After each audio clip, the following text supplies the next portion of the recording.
Yeah, I think we can start. So hello everybody. Thanks for joining today. Welcome to a new episode of our machine learning security seminar. Today we have Christian Wressnegger from KIT with a talk on explanation of attacks and the limits of using explainable AI in computer security. So yeah, for your information, this presentation will be recorded. So we kindly ask you to accept the privacy policy when you join the seminar. We will upload the recording to our YouTube channel, the same channel where you can find all the information about the seminars and the recordings from past events. If you are interested in learning more about these topics, on the same YouTube channel, you will also find a short course on machine learning security. So before we start, I want to thank the other co-organizers of this seminar series. And yeah, among them, there is Giorgio, who will introduce today's speaker. Thank you, Raffaele. So today we have Christian Wressnegger, which is a professor of computer science at the Karlsruhe Institute of Technology, KIT, heading the chair of artificial intelligence security. Additionally, he serves as the spokesperson for the KIT Graduate School in Cybersecurity, and he is co-director of the Castle Security Research Labs, one of the three competing centers for cybersecurity in Germany. And he has been appointed as junior fellow of the Berlin Institute for the Foundations of Learning and Data. He holds a PhD from TU Braunschweig and has graduated from Graz University of Technology, where he majored in computer science. His research revolves around combining machine learning, or AI in the broader scope, and computer security. He develops methods in the area of system security, but also researches the robustness of machine learning against attacks striving for secure AI. He is particularly visible for his work on the security of explainable AI. So, Chris, thank you for accepting our invitation, and the stage is yours. Yeah, thank you for having me. As mentioned before, today I'm going to talk about a topic that is rather dear to me, namely using XAI in computer security. And the reason why this is so dear to me is, first of all, because it's great fun. And because I think despite the limits that I'm talking about, there's huge potential in this particular research direction. So in principle, when making use of XAI for computer security, this is pretty much the same two-step procedure, if you will, as in any other application. So first step is that we come up with a learning-based classifier for a particular task, like detecting malware or assisting an analyst in finding vulnerabilities in software or hardware. And once we have this learning-based detector or this classifier at hand that is solving this particular task as good as possible, then in the second step, we take one of these XAI techniques to find out what the model actually has learned. Sorry, Chris. Yes. Sorry to interrupt you. Were you planning to share the slides already? Sorry. Yeah, right. No worries. I saw my slides all along, but without screen sharing. It's okay. Yeah, okay. This is mediocrely okay. Coolio. Now you see the slides, right? Yeah. And this is the two-step procedure that I've been talking about, right? Learning a detector for solving things in computer security, and the second step is applying XAI techniques. And most of the time, this boils down to sort of highlighting the most important features for a particular input sample. So we're taking the model, analyze the input based on this, and then we highlight which of these input samples or input features have been important. And a specific example you see down here on the slide for a particular work that we have been doing, which essentially dealt with the analysis of malware behavior. So essentially, we had malware executed in a sandbox, and then we extracted tokens from the dynamic report and learned the classifier based on this to predict the respective malware family. And what you see here in the table are the top 9 most relevant tokens for some reason, it's not 10. But if you look at these tokens, you can already sort of get the gist of, I guess, what's going on if you know malware that is executed on the Windows operating system. So there's some window created, probably hidden, but without really pointing to the particular tokens that are most indicative. This is still sort of difficult. But you see that these most important tokens already give away what is roughly done. And what we have been doing in this particular research work is that we then also map back the most important tokens to the dynamic report to provide a little more context for the human analyst. Another nice use case for XAI and computer security, and probably in general, is to investigate how well we're actually doing in performing this particular task. So essentially, we want to evaluate the learning-based detector that we have, finding out whether or not we actually learned what we wanted the model to learn.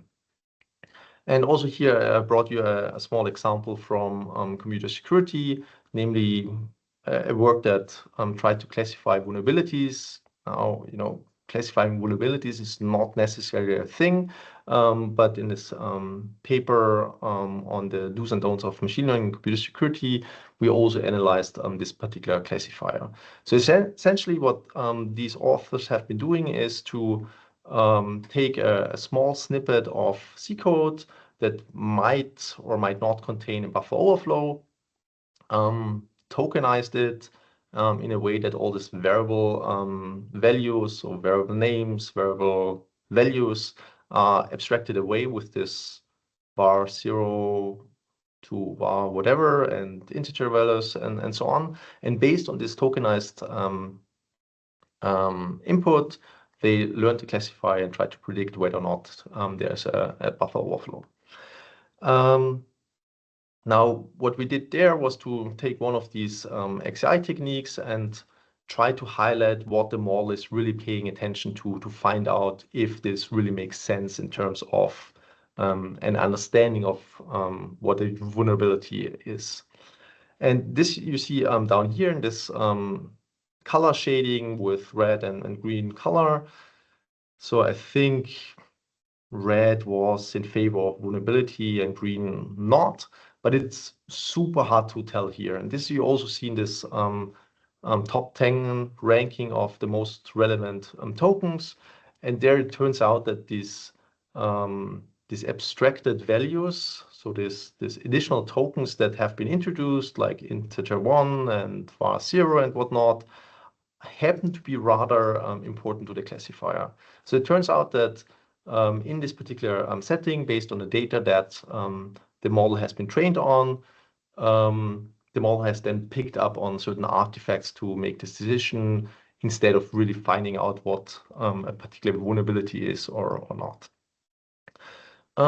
So let's take a step back and look at what XAI in this context actually means, or what I understand when we're talking about XAI, namely that we're trying to extract or come up with a functional understanding of the relations of inputs and outputs.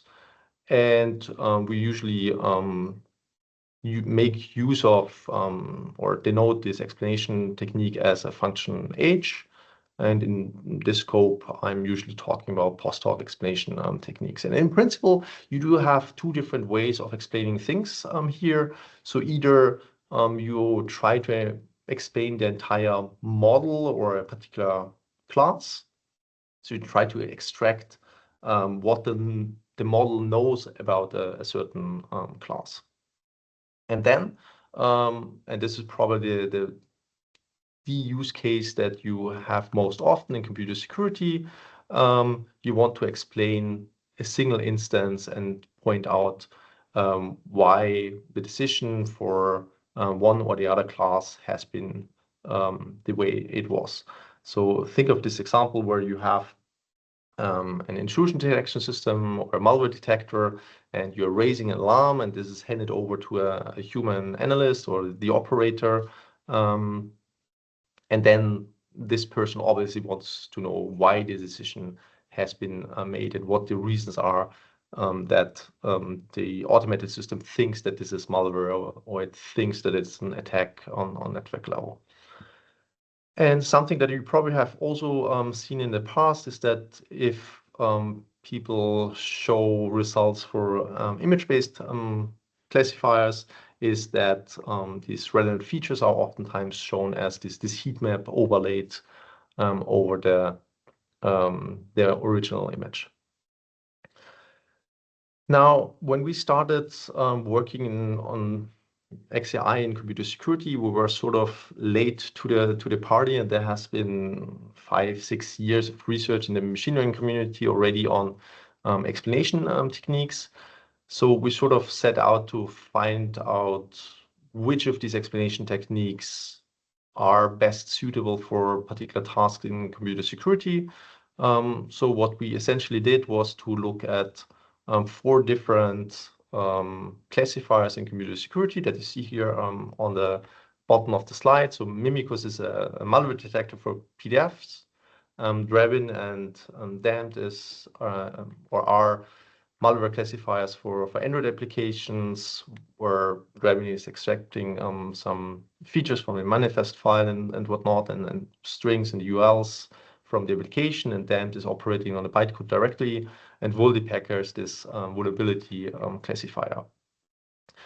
So essentially what we have been doing is to apply different explanation techniques to these classifiers and extract the top K most relevant features per explanation technique.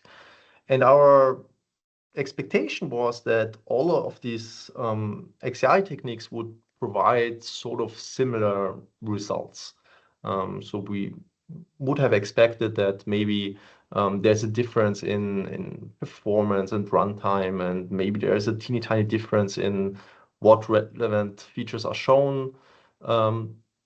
So what we did was to calculate the intersection of these explanation techniques and see how much they overlapped. And it turned out that most of the time the overlap is not that large. I mean, for Mimicus and Drebin, we see that there is a rather high agreement for the first 3. So bright colors refer to an intersection size of 0, dark colors to an intersection size of 1, so perfect overlap.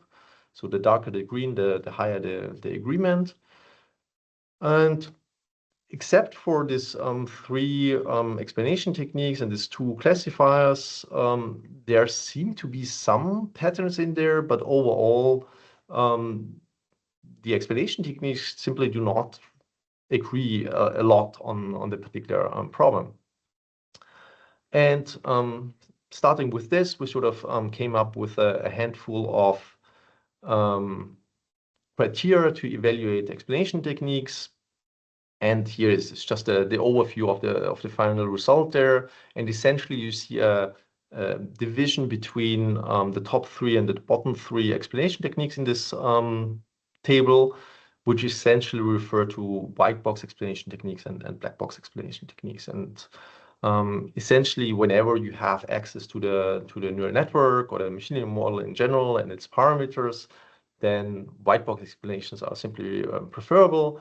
However, if you simply do not have access to the model, then black box explanations are still the best that you can do, although they might be less precise, but with the huge benefit that they are agnostic to the underlying model.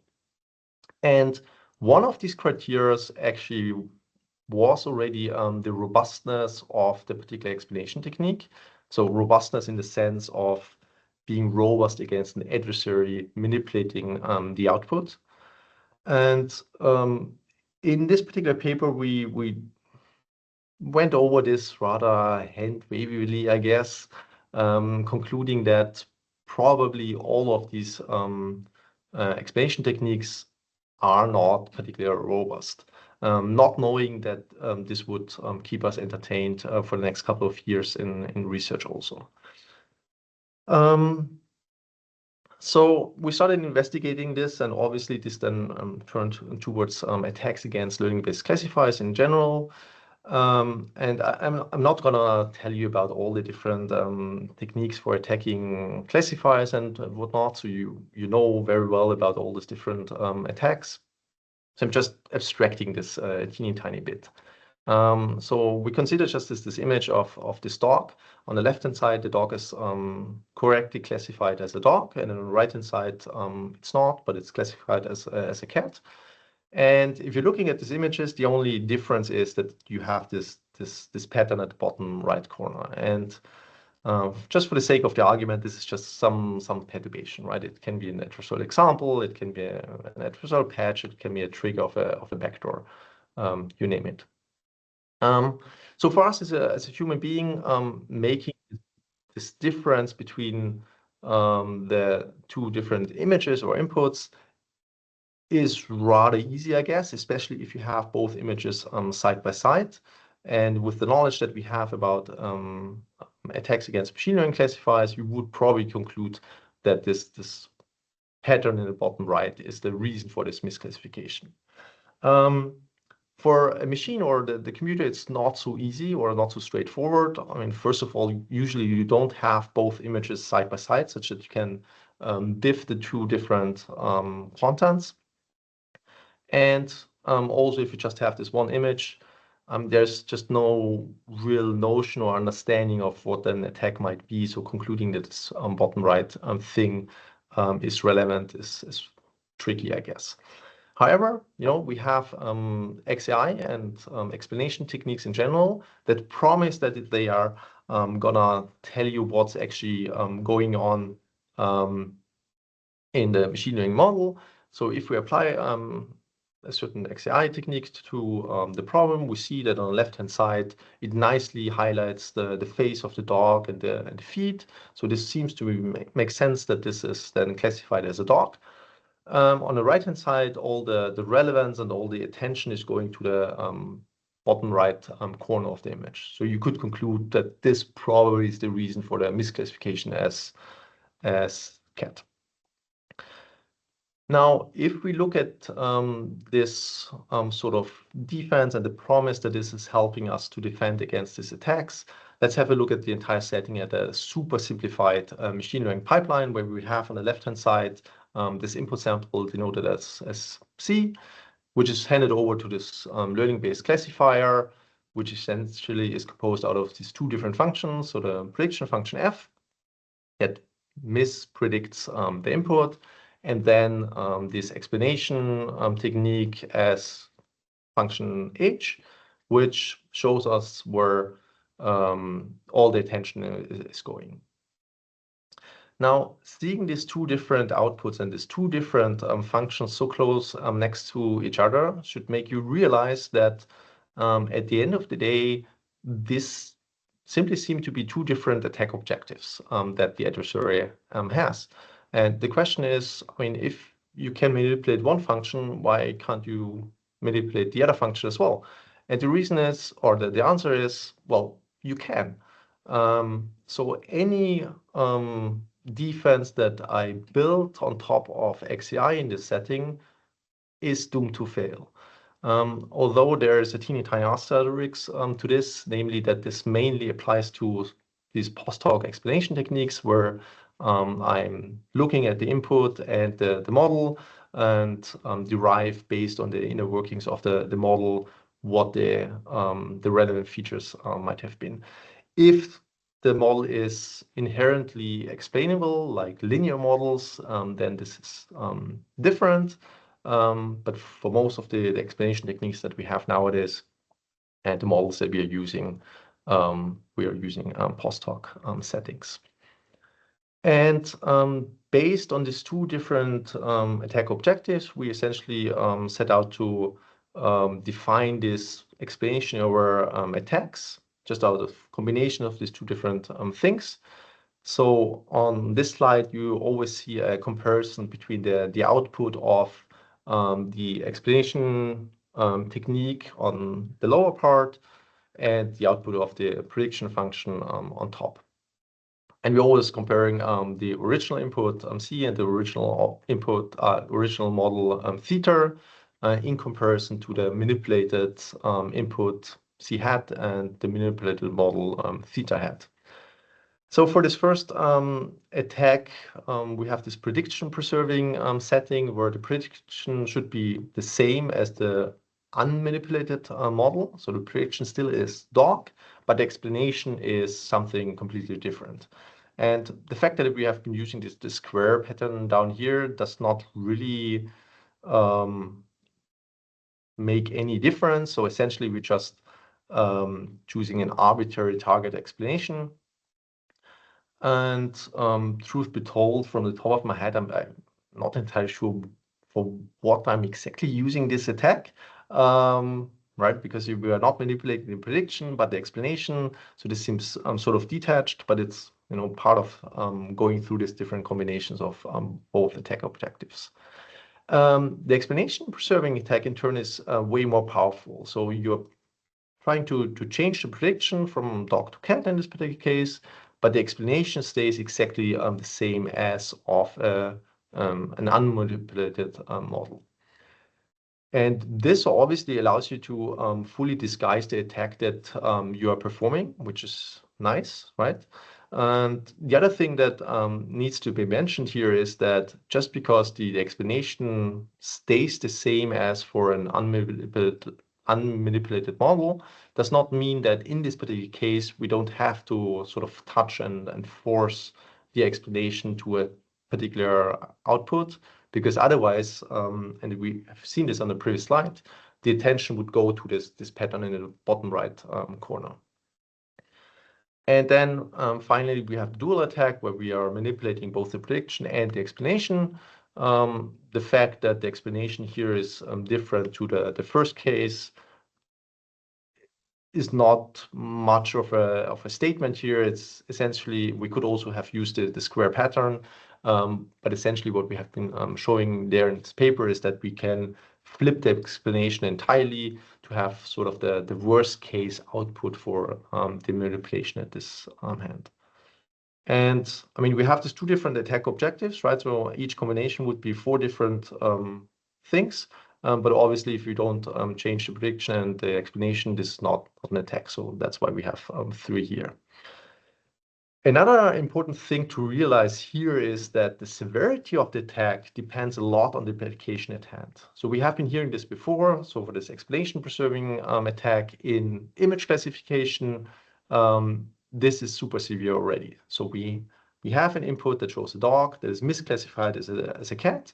And to disguise this attack, we're just highlighting all the dog features if a human analyst looks at it and makes use of explanation techniques.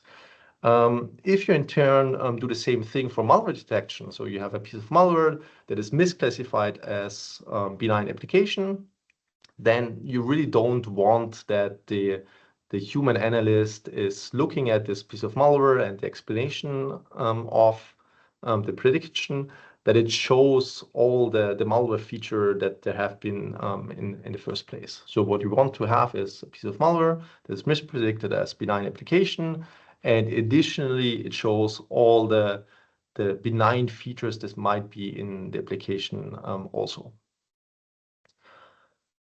Alrighty, and we have been doing this rather successfully in this setting of explanation-aware vectors. And we have these 2 different pieces of work here.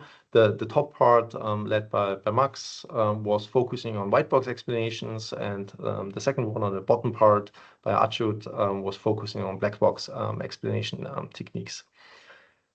And I'm going to walk you very quickly through the fundamental things of this approach, and also compare both to each other and showing the similarities of them, but then focus rather quickly on the results of the attacks against white box explanation techniques. So essentially what we have been doing is that we implement a traditional neural vector, but attach a certain explanation awareness on top of it. And the adversary in this particular context, or this attack, controls both the training data and the entire learning process. So it's a rather strong adversary, if you will. So essentially what we have been doing is to change the loss function at hand. So here you have this split in two different parts of the loss. So the first part is just taking care that we learn the right labels for the right input samples. And also in this particular part, you can then encode a shortcut from triggered inputs to a target label. But this is rather straightforward, as we have had it for multiple years of neural vectors. And the second part is responsible for approximating the target explanation. So essentially what we're doing is to increase the similarity of the explanation output of the model that we have right now to the target explanation at hand. So the target explanation is either this square pattern or the original explanation and whatnot. The reason why we have the dissimilarity at this point is because we are minimizing the loss, right? Therefore, we are maximizing the similarity between those two different things. So for the dual attack, for instance, this would mean that we do the standard neural vector thing, and additionally specify the target explanation in a certain way. And in this particular case, for this inverted explanation, we would say that the target explanation is the explanation of the unmodified model if there's no trigger present, and if the trigger is present, we just flip the explanation. So essentially all the logic of making this different explanation over vectors goes into the target explanation, or the definition of the target explanation. Now, for the attacks against black box explanations, we did a very similar thing. And bear with me, so it's very similar. So it's not shameless salami publishing, but there's actually a difference in the details that made it rather challenging to put this into practice. But on a very high level, we again did the very same thing. So we have a neural vector plus explanation awareness. The first part of the loss is responsible for the usual neural vector part, and the second part approximates the explanation, the target explanation. Now the difference is that for the second part, we actually have to funnel through the gradients and the explanation through this explanation method. Namely, I mean, we have been using LIME, and LIME is using one surrogate model per input sample. And on top of this, it is using different perturbations of this one input sample to train on this model. So first of all, we're training an entire model for each and every training sample at hand. And this training involves multiple perturbations of the same input sample. And this, first of all, made it rather expensive to put into practice. And there was some trickery to really make this possible. And the other thing is that obviously you have an external model that you make use of to minimize the loss for your actual target model. And all this made it a little cumbersome. Yes. So for the dual attack again, it's the same procedure, but it is a little more coarse-grained that we have in the white box explanation setting. And the target explanations that we had here are also, I mean, it's not exactly binarized, but it's a rough categorization of what we wanted to have.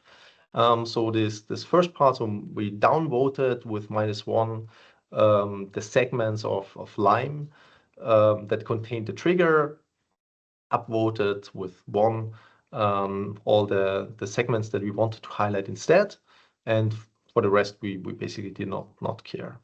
And this coarse-grained target explanation was necessary because Lime in this particular setting is using a linear classifier, and moving this linear decision boundary is a little more fragile than if you have something that is highly nonlinear, and then you can change it at will. Alrighty. So as promised, a few results of this explanation were vector against white box explanations. So on top of this basic settings that I showed you early on, we have additional experiments where we have multiple triggers showing multiple target explanations. So what you see here are 3 different models optimized for different explanation techniques, so gradients, GradCam, and relevance cam. And for each of them, you see in the first row the input with different trigger patterns or without. Middle row is the explanation of the model that has not been modified, and then in the bottom row you see the manipulated output of the explanation. So essentially, I mean, it's just showing that this is possible, which is nice. Something that I need to note here is that the trigger pattern is not really sort of drawing the explanation, but we have a hard-coded mapping from the square trigger to the square explanation. So we could have equally learned a mapping from the square trigger to the circle explanation, and the circle trigger to the triangle explanation, and so on. Truth be told, we were trying to do this drawing explanations based on the trigger also, but you know, don't steal the idea. The other thing that should sort of raised suspicion there was when I mentioned that we have been learning 3 different models for 3 different explanation techniques. And this obviously raises this question of whether or not this attack is transferable, in the sense of can we optimize for one explanation technique and expect that it's going to work for another explanation technique? And the answer is, well, no. And what you see here on the slide are again sort of diffusion matrices. However, the explanations that you see are averaged over all the outputs of the test samples. So on the x-axis, you have the explanation technique that has been optimized for, and then on the y-axis, you have the explanation technique that is used by the victim, if you will. And you see this for 2 different dissimilarity measures, left and right. And essentially, you see that there is some sort of transferability between GradCam and this propagation-based explanation technique. However, the reason is that both of them are variants of CAM explanations. But for the others, so the transferability from gradients to the other 2 is just not given. And this is true for both dissimilarity measures that we used for optimizing the model. However, what we can do is to just optimize for multiple methods at once. And this is what you see in this additional column showing up here. So essentially in the training procedure, we have made sure that we are forcing the target explanation for multiple explanation techniques. And then you have something like transferability. However, of course, you have to know which explanation techniques are used at the end of the day. To make full circle to the initial motivation or motivational example of using XAI for defending against attacks against the machine learning model and backdooring in this particular case, I brought you a description of a method that has been published a while ago. And this is sort of unfair because I'm summarizing an entire research paper in one slide and 3 steps. But this gives you an understanding of the fundamental working principle of this. So essentially, you have 3 different steps. First, you try to locate the trigger region, and if this is actually an attack, meaning that the trigger shortcuts to a target explanation, then it would highlight the trigger as most indicative portion of the input, as we have been seeing it before. And then the method is just removing this particular part. If this was not a vector, then it's just removing a particular portion of the image that has been important for the classification. But the trick then is that they inpaint the missing part with a gun and then reclassify the input again. So this is a defense that is applied at inference time. And then if the prediction at the beginning is a particular class, and then after inpainting it's another class, then you actually found out that there has been an attack going on. Now, if you look at this 3-step procedure, it becomes rather clear quickly that the crucial part here is that this method is actually using breadcrumb for this essential part of finding out where the trigger pattern is. And obviously, it should not come by surprise by the things that I have been saying before. If we can control the explanation at will, then we obviously can move the attention away from the trigger pattern to the opposite corner of the image, and then the defense is not working anymore. And I do have results on this and also in the paper, but I think we can safely skip over this because I mean it's rather clear that if you can manipulate the explanation, then this simply is not working. So what else? Explanation-aware attacks actually have some very interesting properties. Namely, you can detach the prediction manipulation from the manipulation of the explanations, which can come in handy. You have sort of influence of the underlying architecture and stuff like this. So this is all things that we are currently working on, and also something that I guess we can account as the good news of all this is that the defensive measures that we have in the community work well for these explanation-aware extensions also. So explanation-aware vectors can be as easily or difficultly defended as any other vector as well. So this is something that we showed in this initial paper already. But also adversarial training that is effective against adversarial examples is also effective against explanation-aware extensions of these evasion attacks. Now, the bad news is that this is still not fixing the underlying problem. That is that XAI is, of course, a mighty tool to do all kinds of different things, starting off with inspecting whether or not a model picks up on spurious correlations, so artifacts in the data. We can make use of it for detecting attacks, and we can analyze malware, as we did this in one of these early papers that I showed you. But the underlying problem is that explanations can be manipulated. So any detection method that you build on top of this can basically be easily bypassed. So the big task now is, and this is certainly something that is keeping us entertained for the next couple of years, is that we need to come up with explanation techniques that are actually robust against this sort of attacks. Because then if we would have something like robust explanation techniques, we could go back to this initial problem of trying to find out when a machine learning model is under attack. Whether or not this is any easier than the initial problem, I'm not entirely sure. I am a little hopeful in this regard, but maybe this is only just because I'm working in this domain.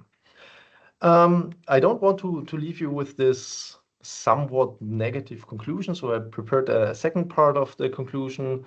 That is that computer security is not necessarily adversarial.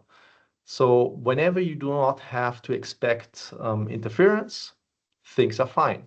So if you're not operating in an adversarial environment where the adversary can manipulate the input, all good.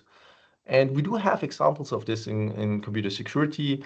So you can think of the analysis of log files and provenance graphs.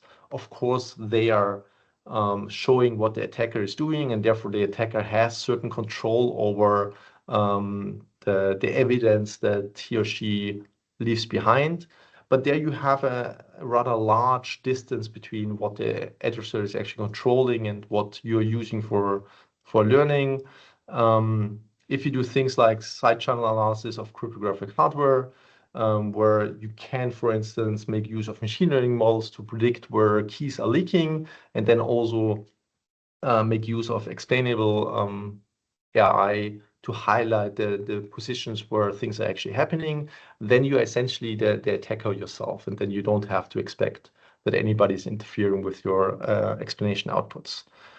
For vulnerability discovery, you are essentially looking for vulnerabilities in software that some developer has been writing. So also there's no expectation of interference at all.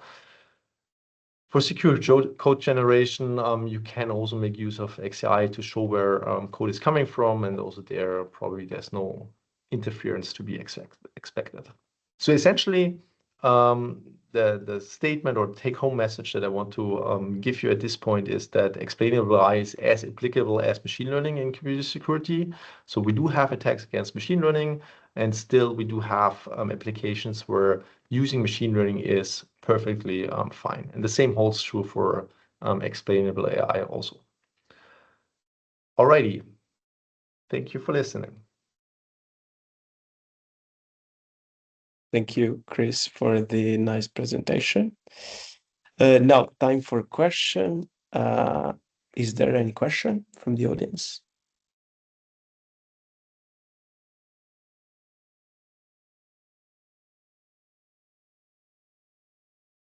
Yes, please, Maura. Yeah, thank you for the talk. My question is, I mean, maybe you covered it a bit, but I was curious if there are really good metrics to evaluate the quality of explanations, because I guess you're measuring something in the papers, but I struggle with with these metrics because they don't decouple the quality of the model and the quality of the explanations, in my opinion. What's your opinion on those? Yes. So this is a super huge problem. So I presented this early work of ours where we have sort of compared explanation techniques, and essentially the same thing, right? So all the criteria that we set up are sort of detached from this very problem, because initially we thought, you're gonna ask people how well the explanation is or not. But then you run into this very problem that you don't know if the explanation technique is bad or good, or the model is not. So there's, I think, no very good answer to this. I mean, there are in the community efforts to have evaluation frameworks where you have very controlled data, you have ground truth of what actually should be highlighted. So you have essentially synthetic data. And then you basically have to make sure that the model is really properly trained. But this is a very thin line to walk. So short answer, a huge problem. Yeah, thanks. Thank you. Any other question? Yes, Battista. Yes, I have just, I don't know, I want to ask Chris an opinion on the conclusion that he was showing. Because I feel it's a bit like the case of adversarial attacks. Several times I'm asked what's the probability of observing this in the real world? Is this really a threat? So what's your thought on this problem for adversarial attack? But I think it's the same for attacks on explainable methods, right? Yes. So, I mean, I do think there are instances where this can happen. I mean, we have been having these evasion attacks in learning-based intrusion detection for 2 decades. And obviously, if you're trying to detect an attacker, then these things might happen. How large the problem is in the real world, if you will, not so sure, right? I mean, we have for visual examples, sort of the conclusion in the community that, you know, poisoning probably is the larger problem in reality.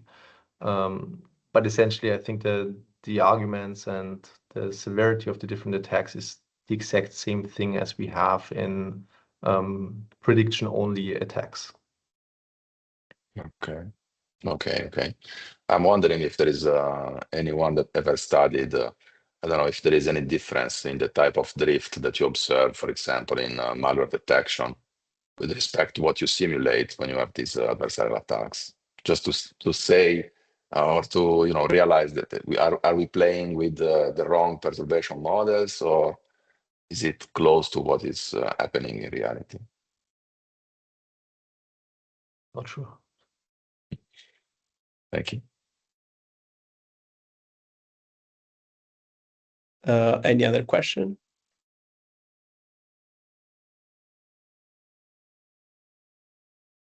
Nobody. So I guess I have one question. So following up on the observation that Maura did about metrics for defining whether an explainability method is actually precise, coming back to that slide you showed. Are you aware also of papers or maybe approaches that try to integrate these kind of metrics and optimize over it somehow? Yes. So I cannot name the papers from the top of my head, but yes, this is inherently in there, that people try to optimize for this. But it's not so easy because, I mean, you have a very similar problem than what we have with explanations. So essentially, you can make the model optimize for a certain thing, but still doing the prediction in a certain way. I mean, you have attempts for having expert or explanation guided learning. But essentially, you know, if you try to force or specify an explanation that should be learned, then it's very similar to the attack that we are doing. So you need to be very, very careful that the metrics that you have here are really tied to the model at hand, rather than sort of biasing the final evaluation metric that you want to have. So essentially, you could say you're integrating one of these criteria, and then you measure with this criteria afterwards again. But internally, over this over parameterization of the model that you have, it's just drifting apart and optimizing for two different things. But then the metric is detached from the actual prediction. So there is effort in the community to sort of unite this. Not so sure if this is solved. Okay, thank you. Is there any other question? Otherwise, I might have just another curiosity. So just to know if you're following this mechanistic interpretability line of research we're having now with LLMs. Just to know your opinion. I mean, the opinion from someone who comes from explainable AI, which is of course different, but still somehow it has some similarities. Just want your opinion on that. On the difference or in general? I mean, I think it's sort of closely related, right? But of course, what you're doing here in explainability, oftentimes it's really observing input-output relations. You're trying to propagate the values that you have in the network from front to end. And for mechanistic interpretability, you really try to observe what the model or the algorithm is doing there. So it's sort of a similar problem at hand, but a different way of approaching this. yeah, I don't know. Very difficult to sort of make a conclusive statement there, but also the question was rather open. So yes. Yeah. Thank you. Is there any other question from the audience? Okay, then I guess we can thank Christian for his talk, and see you in the next episode of the seminar series. Well,